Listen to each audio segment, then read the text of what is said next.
The Supreme Court rules on several controversial cases. Journalistic integrity question around reporting of an NFL reporter getting pulled over and eventually let go with a warning. State budgets advancing in California, Virginia, and North Carolina. The latest voters' voice poll and new state laws. Welcome to The States, powered by the Center Square. It's Tuesday, June 30th, 2026, and I'm your host, Greg Bishop. The U.S. Supreme Court, in a 6-3 decision today, upheld state bans on biological men competing in women's and girls' sports. The court upheld bans in Idaho and West Virginia that prohibited individuals who identified as transgender women and girls from competing in college and youth sports.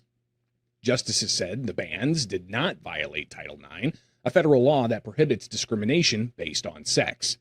Justice Brett Kavanaugh had this to say in the majority opinion. Safety and competitive fairness issues can arise when females are forced to compete against males. In recent years, 27 states and various sports governing bodies have all drawn the same line.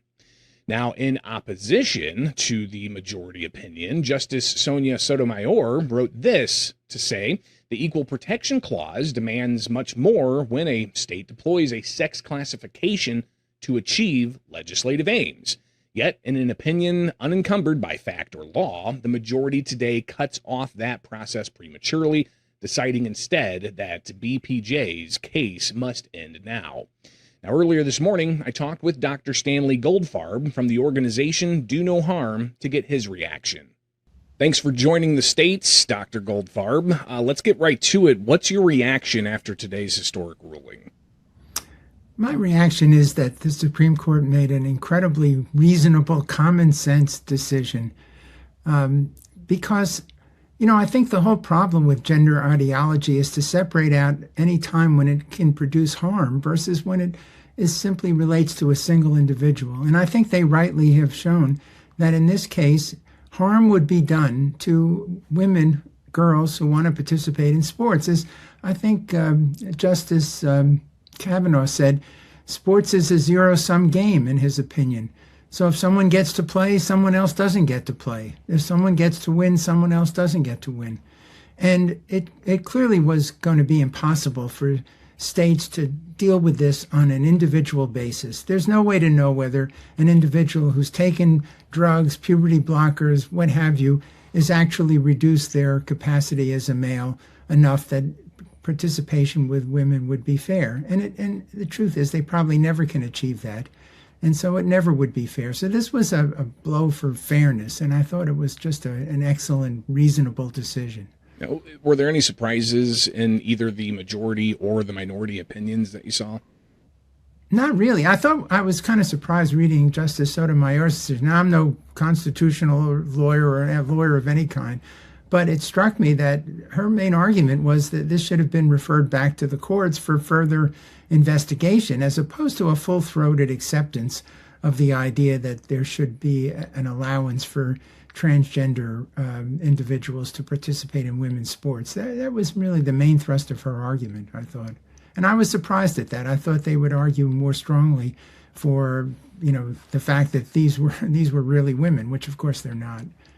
Doctor, obviously the organization you're with, Do No Harm, looking at this from a kind of a medical perspective, you seem to, converse that with, the idea of ideological perspectives with the gender ideology. Elaborate on that, if you could briefly. Yeah, well, we've been very concerned about this issue in children, and our focus has been completely on children. Our feeling has been if adults want to do what they want to do to themselves, that's their business. Although you could argue whether medically it all makes sense, but nonetheless, it seems to us that that's a right that adults can have. But children are unable to make this decision. And it's quite clear now that these drugs, the hormones, the puberty blockers, have profound medical effects. We've written extensively about this in our organization, all the way from altering cognitive function down to altering bone function. And these are real risks. So we're providing risk. And we know from multiple studies that we cannot show benefit. So whenever there's risk and you don't have benefit, that's a treatment that should be avoided. And certainly my own particular feeling is that there ought to be an absolute complete ban on any surgery done on a child in order to create some sort of cosmetic change that suggests that they're of a different gender. I think that should be an absolute ban, and our organization supports that through the Chloe Cole Act that we strongly support. And having heard arguments from the other side of this, there have been some saying that allowing for gender affirmation helps with mental health and can help reduce self-harm among that community. What's your reaction to that? The data just don't show that. The most recent study from Finland showed that children that had gone through transgender changes at transition, in fact, had much higher level of psychiatric problems and were referred more frequently for psychiatric treatment than children that are normal children that haven't had those impulses. And we do know really from multiple studies from England and studies that we're in the process of conducting here, that this idea of a suicide risk simply because these children are transgender and want to go through a change and aren't able to do that, there's no evidence that there's an increased rate of suicide at all. Children who are in the midst of gender dysphoria are very troubled children. They may claim that they want to kill themselves. They may claim all sorts of things, which of course are of great concern. But the data do not show that there's an actual completed suicides and any greater risk in these children. So when all is said and done, we have a harmful set of treatments. We have an unknown benefit. We have known risk with unknown benefit. And we have unfairness in this particular sports issue for children that are women, girls who want to participate in women's or girls' sports and yet are beaten out by someone who has a superior physical advantage simply because of their sex. Dr. Stanley Goldfarb for the organization Do No Harm, thanks again for taking time with us today on The States. Now to hear another side, let's talk with Shannon Minter, legal director for the National Center for LGBTQ Rights. Thanks for taking time with The States today, Shannon. Following today's ruling, what are your thoughts? Well, it's really disappointing, and I think the court got the legal analysis wrong. I think Justice Sotomayor was, 100% correct that this is not how the court ordinarily applies equal protection to sex-based classifications. That said, I think it's so important that people understand the court is not endorsing these bans. They're not saying they're not harmful. They're not saying they're fair. They're not saying that every state now has to ban these girls. They're saying states that do ban them, there's not a constitutional barrier to that. But for the half the country that does not have these kinds of discriminatory bans, the door is still open to leave those inclusive policies in place. And I certainly hope that they will, and that some of the states that have bans will reconsider them. Did you find anything surprising from either the majority opinion or the minority opinion issued today?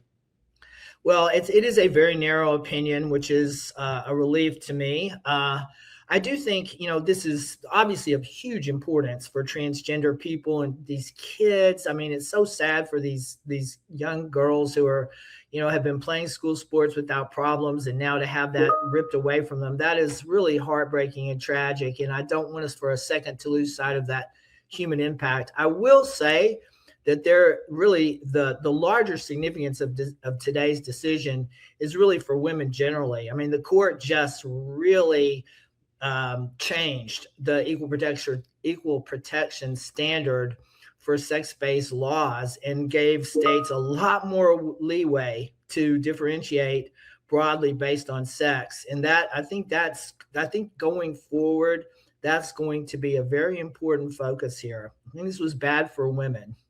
Talk a little bit more about what's next here. You kind of laid out some states may continue to allow this while other states will prohibit it. What's next for the LGBTQ community? Well, yes. I mean, there's many states who do permit transgender kids to play. I think what we're in the middle of is figuring out what do fair and reasonable policies look like. And, we filed an amicus brief with the court trying to alert them to the fact that there's a lot of states and localities that have come up with very creative ways to include transgender girls that don't harm anyone else. California, for example, has a great policy that if a transgender girl wins an event, there'll be a shared podium so that nobody has this equal opportunity for all. There's more opportunity for more girls to play and to win, and no one is being harmed. So I think we need to, as adults, come together and find ways to make sure that every young person is included and gets a fair shot to play. I mean, I just think that's our responsibility as adults when we're talking about the young people of this country. And I think that's what's going to be next. I hope finally we'll have some serious, reasonable discussion about what kind of policies really do make sense for these kids. Shannon Minter, legal director for the National Center for LGBTQ Rights. Thanks so much for taking time with us today. Meanwhile, the Supreme Court, in a 5-4 decision, striking down President Donald Trump's executive order to overhaul birthright citizenship as unconstitutional. Justices ruled in Trump v. Barbera, a case challenging the president's February 2025 order, stripping birthright citizenship protection from children born after February 19, 2025, whose parents are either illegally present in or temporarily reside in the United States. The 14th Amendment took central focus throughout the court's opinion. That amendment, originally set to confer citizenship rights to formerly enslaved people, was widely regarded as allowing for citizenship of any individual born in the United States. The majority of justices said the 14th Amendment is adequate to confer citizenship to children born to non-citizen parents. Also today, the U.S. Supreme Court, in a 6-3 decision, striking down a 50-year-old limit on political party spending for campaigns, a decision that could unleash swaths of funding into campaigns across the country.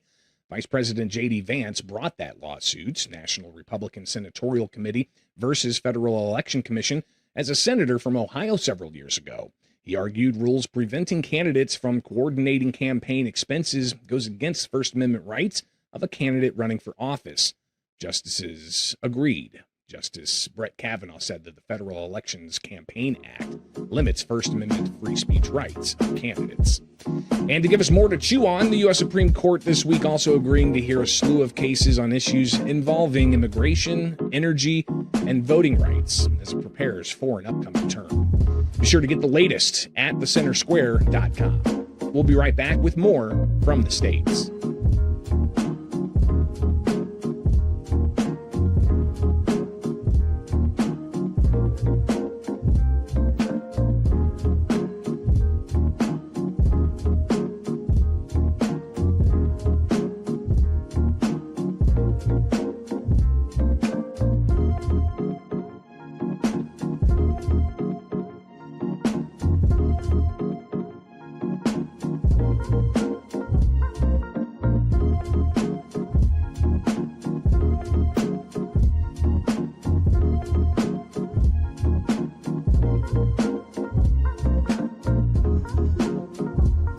Well, with 1 day left before the deadline to produce a Pennsylvania state budget, closed-door negotiations among top Democrats and Republicans were said to be continuing throughout Monday, but there was no indication a deal had been reached. Welcome back to the States. I'm your host, Greg Bishop, as we review budgets advancing across the country at state houses in Pennsylvania, California, Virginia, and North Carolina.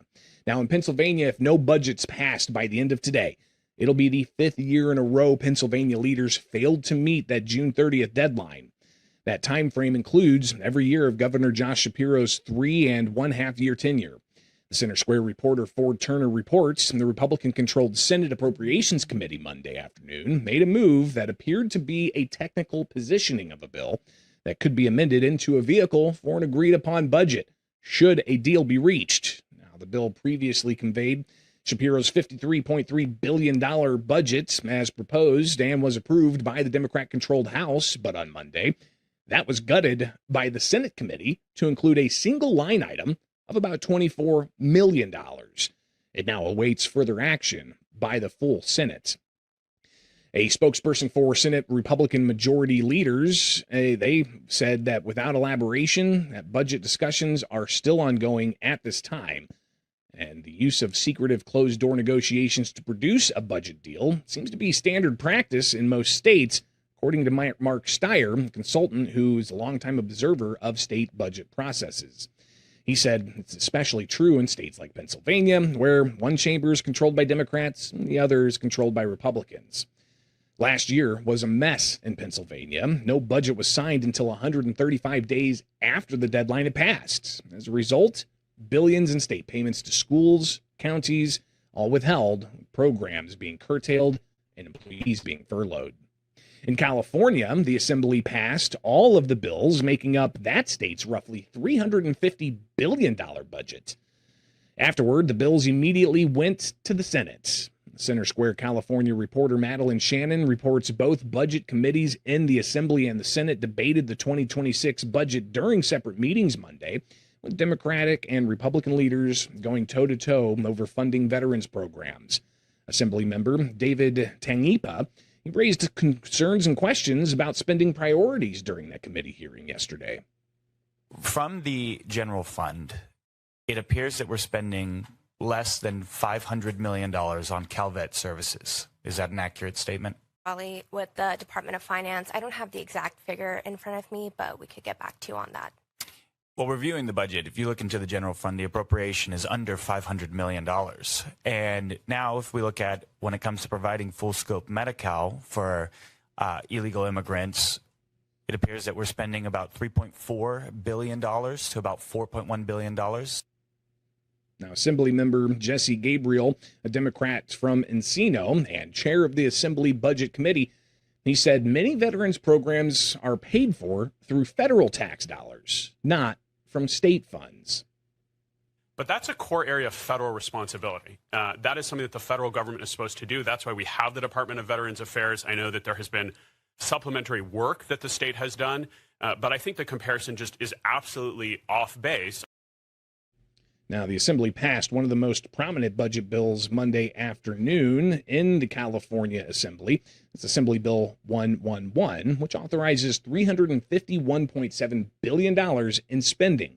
That includes $251.5 billion from the general fund, essentially the state government's main checking account. Now, the Senate's Budget and Fiscal Review Committee also debated the budget on Monday. State Senator Roger Niello, a Republican from Fair Oaks, says that during the meeting, they got late word on the budget over the weekend. He questioned the process. This process leaves a lot to be desired. There is way too much detail in here for us to totally comprehend what's in here. I know that I'll hear that all of it's been out there in the public, but it's hard to tell what's been out there is in here and what that's been out there is not in here. Lawmakers were concerned that despite allocations in the budget that would pay for health care for some illegal immigrants, some would not qualify for programs paid for by Medi-Cal, the state's version of Medicaid. But in this time, we are already seeing about 300,000 folks lose their Medi-Cal benefits in LA County already. Folks are very confused about their food benefits. And when you take food and you take health care away, those are the things that are rights. Those are the things that make us human in terms of our safety net and our care. Virginia, legislators there approving Governor Abigail Spanberger's 14 budget amendments yesterday, completing work on the state's 2-year spending plan ahead of the Wednesday start of the new fiscal year. The Center Square's Charlene Guerrero reports the Senate and the House of Delegates adopted all 14 amendments that the governor submitted late last week, approving spending and policy changes affecting firearms, Medicaid, data centers, election administration, paid sick leave, and other state programs. Now, among those amendments were 2 amendments affecting data centers. Other amendments established a firefighter cancer screening grant program, and even more, providing $2 million over the 2 years for Atlantic Menhaden research through the Virginia Institute of Marine Science. Another one creates a $5 million state digital services team. The most debated amendment, delayed until July 1st of next year, implementation to changes to state law of the Code of Virginia concerning firearms in certain public areas. Virginia Delegate Tom Garrett opposed the measure. And so we can kick this can down the road, or we can do it the right way and not promulgate laws that disarm the most vulnerable among us. I would encourage a no vote. I would encourage us to do a little bit more than just delay the enactment, but instead strike legislation that will literally cost the lives of the most vulnerable among us here in the Commonwealth of Virginia. Thank you. Garrett talked about a variety of other questions concerning public safety and individuals' rights to keep and bear arms, saying that despite the law, there will be some who stand on their Second Amendment rights. This General Assembly can do as it wishes, but Virginians born free and endowed by their Creator with inalienable rights will continue to exercise those rights, and I fear that I will once again have the opportunity to say I told you so when your tyrannical overreach is overruled. The amendment passed the Senate 20-18 and the House 56-34. A separate amendment clarifies exemptions allowing certain law enforcement officers to wear facial coverings while performing official duties. Here's Delegate Eric Zare. These are not academic questions. These are operational questions, and if we get them wrong, people get hurt. That is why this amendment is before us. It clarifies that officers assigned to SWAT or specialized tactical teams, undercover units, drug units, gang units, executive protection, or surveillance operations are not caught in a rule that could expose their identity and compromise their safety. Mr. Speaker, this is not a college seminar. It's not an activist panel. This is governance. We have an obligation to write laws that work in the real world, not just laws that sound good in a press release. When this body passes ideas instead of laws, we end up back here fixing avoidable mistakes. This amendment's here because the original bill was written sloppily and in haste. Meanwhile, another amendment in Virginia expands Regional Greenhouse Gas Initiative utility bill credits to eligible electric cooperative consumers. And while supporting the measure, Delegate Terry Kilgrove, he still had some concerns. I'm glad that the governor included the cooperatives. We appreciate that, those of us who have cooperatives in our region.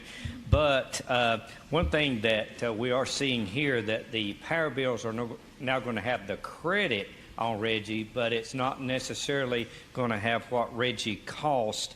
So the credit gets a level, but the cost doesn't get a level. That seems to be a little bit of a sleight of hand there. So, you know, we all need to work as we move forward next year and the years after to make our electric bills more transparent. I think we just need to continue to make our electric bills more transparent, because folks ask, hey, what's this charge? What's this charge? And we just need to work as a body to make those transparent. Delegate Terry Kilgore. Yet another amendment authorizes the creation of Oak Hill State Park in Loudoun County if funding and other conditions are met. Delegate John Chilton McAuliffe spoke on that issue. So today, I am asking that we vote to preserve 1,250 acres of farm and forest land and the last founding father's home in private hands and share it with Virginians at absolutely no cost to the Commonwealth. By voting yes today, we must both acknowledge that sacrifice and acknowledge that our founding fathers failed to fully live up to the promise that they made in fighting for a free and democratic nation. But future generations took up that fight over the past 250 years to build a more equal nation, and we all in this room still strive for those goals today. So the language before you accepts the property and puts it on the path to becoming a state park, giving both the House and the Senate continued oversight and authority to direct the way that history is shared. Now, the remaining amendments provide funding for election referendum costs, revises Medicaid payment language for sickle cell gene therapy, makes technical corrections to local sales taxes, and so much more. Over in North Carolina, their 2-year budget is ready for a vote, according to the Speaker from the House of Representatives. You can read more from managing editor Alan Wooten about North Carolina's budget process at thecentersquare.com. We'll be right back.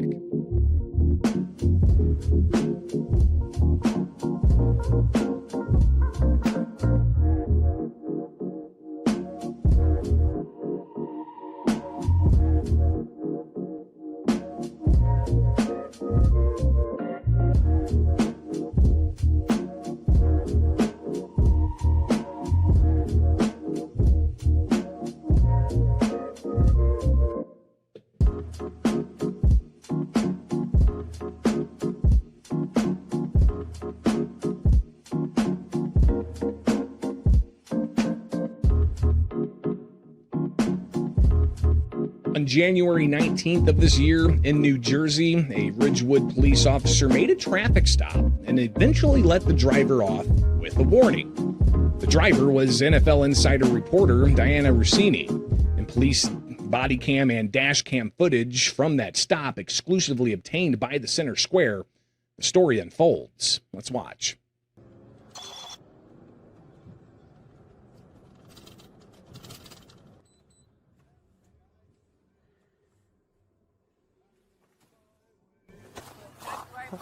Yeah.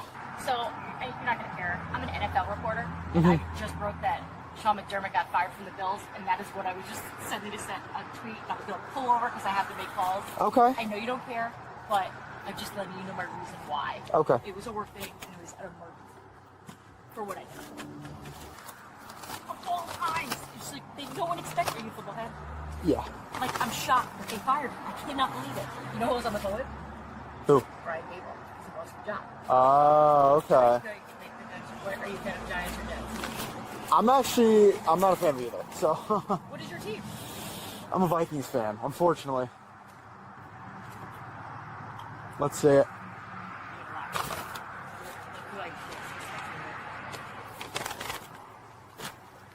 Can you see the name? Oh my God. KOC? See what I said? Look what I said to him though just now. Go to the bottom. Oh my God. Wow. Pretty cool. I love the Vikings though. Chaos is awesome. Yeah. He seems like a good Your dude. quarterback sucks though. Do you have your registration as well? That's what I was going to ask next is like, have you ever gotten points, anything like that? No? No? All right. You heading home now? Okay. What channel? Well, I work for The Athletic, which is like the New York Times. Yeah. I'm doing something for Fox this morning. Okay, cool. Cool. All right. Just give me a minute, okay? Listen, I'm going to cut you a break on the cell phone. I understand your job requires you to be on the phone a lot. Just try to wait till you get home, okay?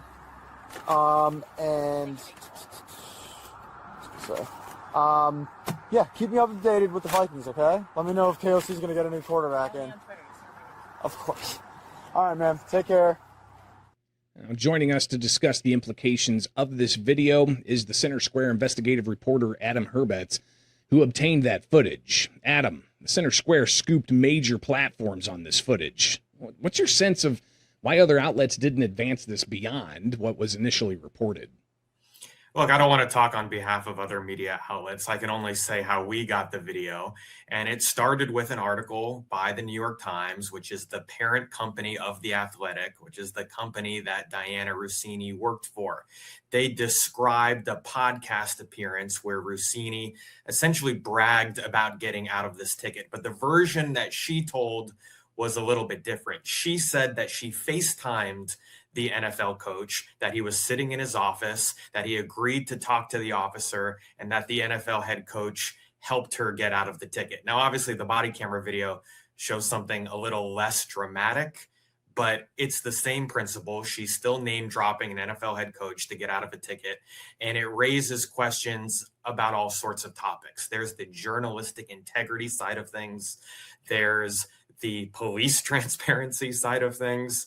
And then everything in between with Russini getting in hot water earlier this year. She was caught on a private, romantic, adults-only resort, holding hands with interlocked fingers with the New England Patriots head coach. So it just raises all these questions. How are sports fans getting their news? And it also raises questions about basic public safety. When she told this story on the podcast, she said that her kids were in the car, and this was the second time that she had committed this violation of texting while driving within a span of a few weeks. She's bragging about this on a podcast. Not a good look. Yeah, even the New York Times, the parent company of The Atlantic that she mentioned in that video you obtained, a reporter talking her way out of a ticket with a police officer is unacceptable conduct.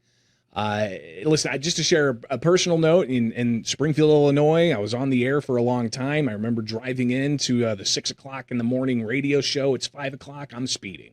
I got a ticket. But when I got pulled over, the officer asked for my license and registration. I handed over, not really saying much. And then he comes back and says, "Why didn't you tell me who you were?" And I simply said, would it have made a difference? Obviously, he was a listener. It just seems to this kind of conduct here that the video highlights. It's got a lot of people, scratching their heads, thinking, why wasn't there more reporting on this? Why did it take an outlet like the Center Square, where we have a taxpayer sensibility, but we also do investigations like you and the team with the investigative unit does? Why did it take the Center Square to actually get the truth of that story through video evidence? Look, I mean, whenever we see a story, we want to fact check it, right? We want to get a second source. We're not just going to take people's word for what happened, especially because Russini has been caught exaggerating some of this type of thing in the past. So I wanted to see what the body camera looked like. Look, I'm a sports fan, but I'm also a journalist. I care about journalistic ethics. Look, if I were to ever work for any news company I've ever worked with, even prior to the Center Square, and I was showing them text messages on my phone with confidential sources, I'd lose my job. I mean, off the record means off the record for a reason, but this is literally now a record. It is a public record. It is a police public record. So she's using that for her own personal benefit. I've been pulled over by the police too. I've tried to talk my way out of a ticket. I've never used my job to do it. And I think that's one of the first things they teach you in journalism school, whether you're a TV reporter, a print reporter. You never want to be caught in a situation where you say, do you know who I am? It doesn't matter. It shouldn't matter. We don't know if it mattered to this police officer. He sure seemed to be impressed. He said, oh, that's cool. Keep me up to date on the quarterback situation with the Vikings. But the department says he was just exercising his discretion. Yeah, this isn't just a story about a public figure flexing their muscle during a traffic stop and getting a warning. What are some of the other underlying issues? You kind of touched on those a little bit up front. The police transparency, the public safety aspect here, the journalistic integrity. Delve into a bit more on that public safety aspect, because they do have discretion, right? I mean, you got a statement from the Ridgewood Police Department explaining kind of this idea of discretion. Let's go ahead and pull that up so people can see the statement you got. What did they tell you? Yeah, police officers are encouraged to use their judgment and, when appropriate, provide motorists with warnings as part of the department's commitment to fair, impartial, and community-oriented policing. So Russini claims she had never been pulled over before, at least in this traffic stop. However, on the podcast, she said that she had just gotten pulled over weeks prior. Again, which version of the story do we believe? I haven't been able to find any additional traffic stops, but we're going to keep looking because who knows? Maybe this is a pattern. The New Jersey Comptroller's Office has studied this. They looked at discretion with police officers when they conduct traffic stops. They published a study in 2024 saying some officers were abusing that discretion even when drivers were putting the community at risk.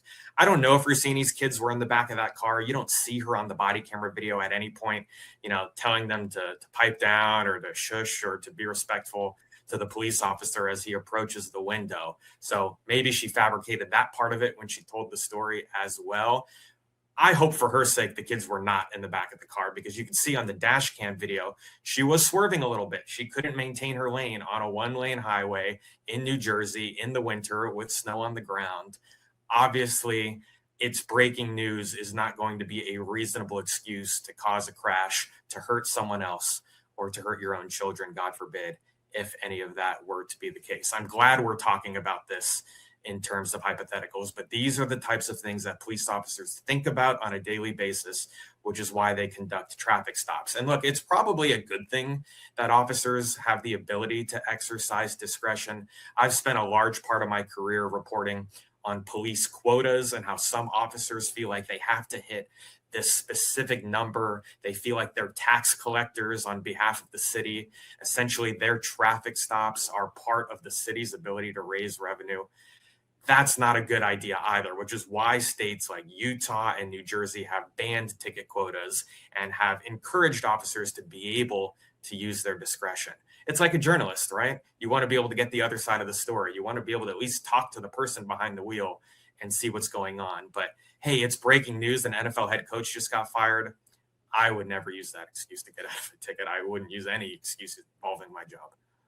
Adam Herbit's investigative reporter for the Center Square. Thank you so much for taking time with us, and we'll be watching more about that story as it develops. And you can read Adam's story and watch the entire video here on YouTube with the Center Square or at thecentersquare.com. We'll be right back with more from the States.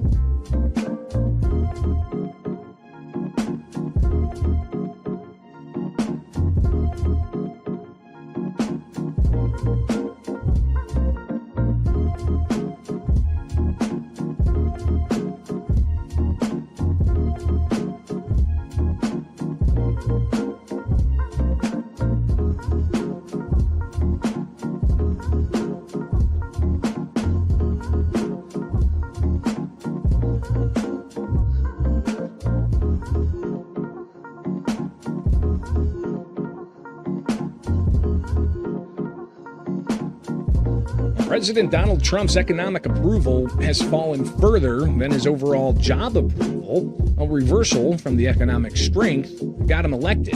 That's according to the Center Square's latest Voters' Voice poll. The poll of more than 2,000 registered voters found 37% approve of how Trump's handling the economy, while 60% disapprove. That's a net of negative 23 points. And it wasn't the only question about the handling of the economy and overall job performance. Asking that question about overall job approval, 40% of respondents approve of the president's job, 58 disapprove. That's a net of negative 18 points. Now, Phil Magnus, a senior fellow at the Independent Institute who specializes in political economy and economic history, told the Center Square the gap between Trump's overall and economic approval, it's unusual for his political career. The gap marks a reversal from Trump's first term, when his economic approval consistently ran higher than his overall job approval. A White House spokesman tells the Center Square the administration views the economic disruption as temporary and describes its economic agenda as proven. Here's the quote. The administration has never lost focus, however, on implementing the president's proven economic agenda on the home front. As these policies continue taking effect and as the Iranian terror threat is neutralized, the spokesperson said, Americans will again see cooling inflation, gas prices at multi-year lows, and accelerated economic growth.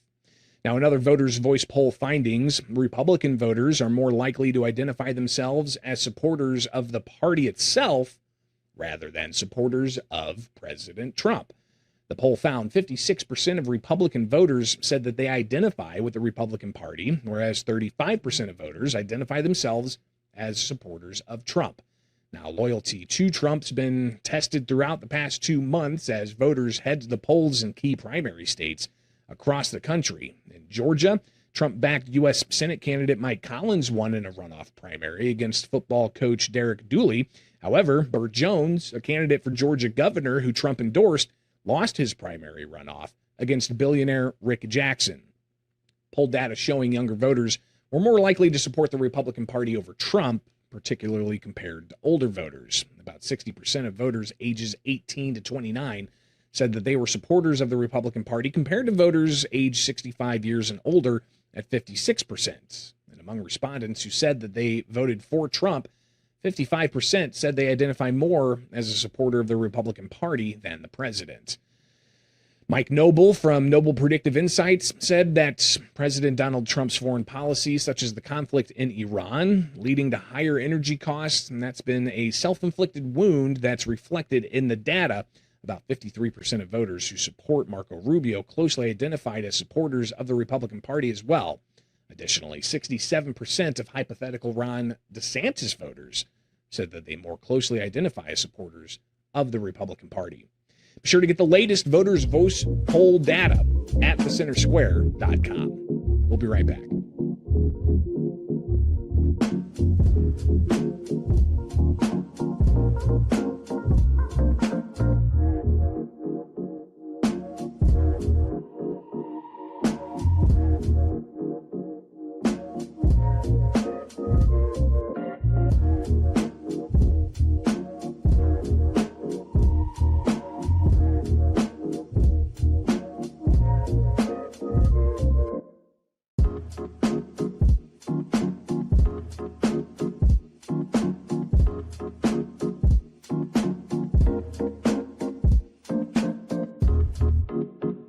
Welcome back to the States. It's now time for America's Talking, with headlines from across the country. You can find it in the description below or in your inbox with the Center Square newsletter, free at centersquare.com. A Washington County, Virginia Circuit Court judge Monday granting a preliminary injunction blocking enforcement of Virginia's new assault firearms and magazine ban, marking the second injunction issued against the law in 5 days before the July 1st effective date.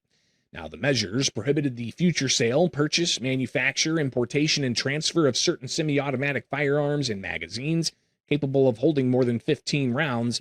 Virginians who already legally own affected firearms and magazines generally would still be allowed to keep them.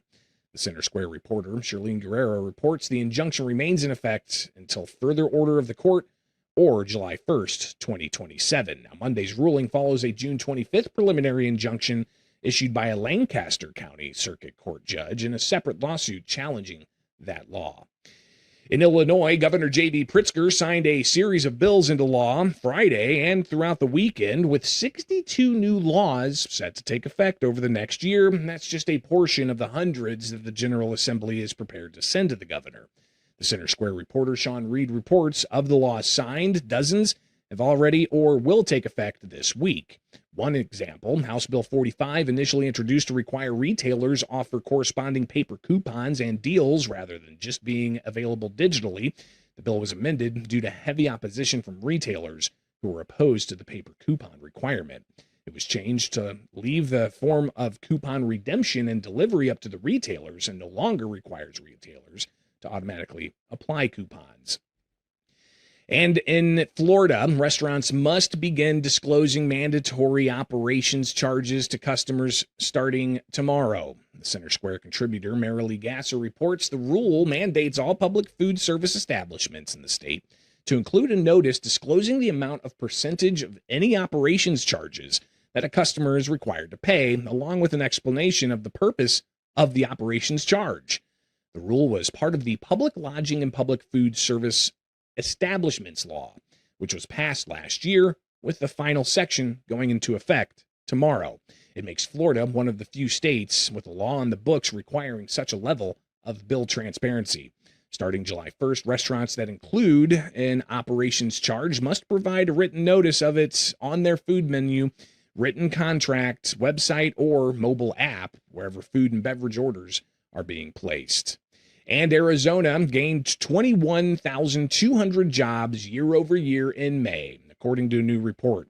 Common Sense Institute Arizona releasing a report showing the state experienced year-over-year job growth for the second consecutive month, following 8 straight months of year-over-year job decline. The Center Square contributor Zachary Schmidt tells us the report noted Arizona's 0.65% year-over-year job growth ranked 10th in America, more than doubling the national average of 0.32%. According to the report, Arizona gained 500 manufacturing jobs over the year, ranking 11th in the United States. And that's just some of what America's talking about. Get these and other headlines at thecentersquare.com. From my studios in Central Illinois, I'm Greg Bishop, and join us back here Wednesday for more stories impacting you, the taxpayer, from all across the country, only with the states, powered by the Center Square.